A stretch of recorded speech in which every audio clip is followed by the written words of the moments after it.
Imtiaz, good morning. കോഴിക്കോടിന്റെ സ്ഥിതി എങ്ങനെയാണ്? ജോലി ചെയ്യാൻ തയ്യാറായി വരുന്ന KSRTC ഉദ്യോഗസ്ഥർ, ജീവനക്കാരൊക്കെ ഉണ്ടോ? അവരെ തടയുന്ന ഒരു നടപടി ഈ സമര അനുകൂലികളുടെ ഭാഗത്തു നിന്നുണ്ടാവുന്നോ? പൊതുജനങ്ങൾക്കും എന്താണ് പറയാനുള്ളത്?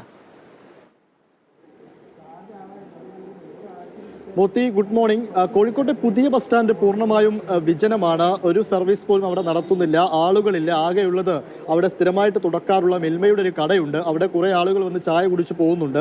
ഞാനിപ്പോൾ നിൽക്കുന്നത് കോഴിക്കോട്ടെ KSRTC സ്റ്റാൻഡിലാണ്. ഇന്ന് രാവിലെ നേരത്തെയും നമ്മൾ ഇവിടെ വന്നിരുന്നു. അപ്പോഴൊന്നും ഇന്നലെ പണിമുടക്ക് ആരംഭിച്ചത് മുതൽ ഒരു സർവീസ് പോലും കോഴിക്കോട് KSRTC സ്റ്റാൻഡിൽ നിന്നും ഒരു സർവീസ് പോലും നടത്തിയിട്ടില്ല.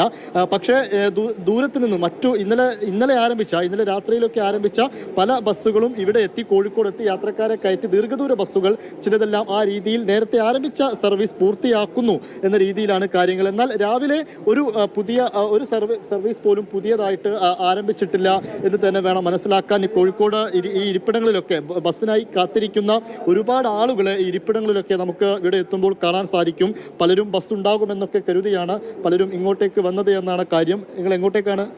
മാനന്തവാടിയിലേക്ക്. എപ്പം വന്നതാ? കുറച്ചേരായി. ബസ് ഉണ്ടോ? ചോദിച്ചു. ബസ്സൊന്നുമില്ല. ബസ്സുമില്ല അല്ലേ?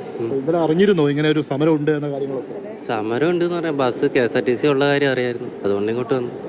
KSRTC ഉണ്ടാവുമെന്ന് കരുതി വന്നാണല്ലേ? ബസ് ഉണ്ടാവും എന്ന് പറഞ്ഞു. കുറച്ച് കഴിഞ്ഞ ബസ് ഓടുന്നു പറഞ്ഞോ?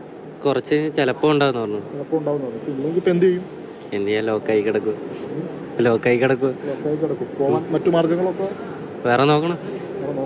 അപ്പോൾ ഈ നേരത്തെ ഇത് അറിഞ്ഞിരുന്നു, പക്ഷെ ബസ് ഉണ്ടാവുന്നുള്ള പ്രതീക്ഷയിൽ വന്നതാണ്. അതെ, എന്ത് ചെയ്യാൻ പറ്റും? വലിയ പാടായി, കഷ്ടപ്പാടായി മൊത്തം.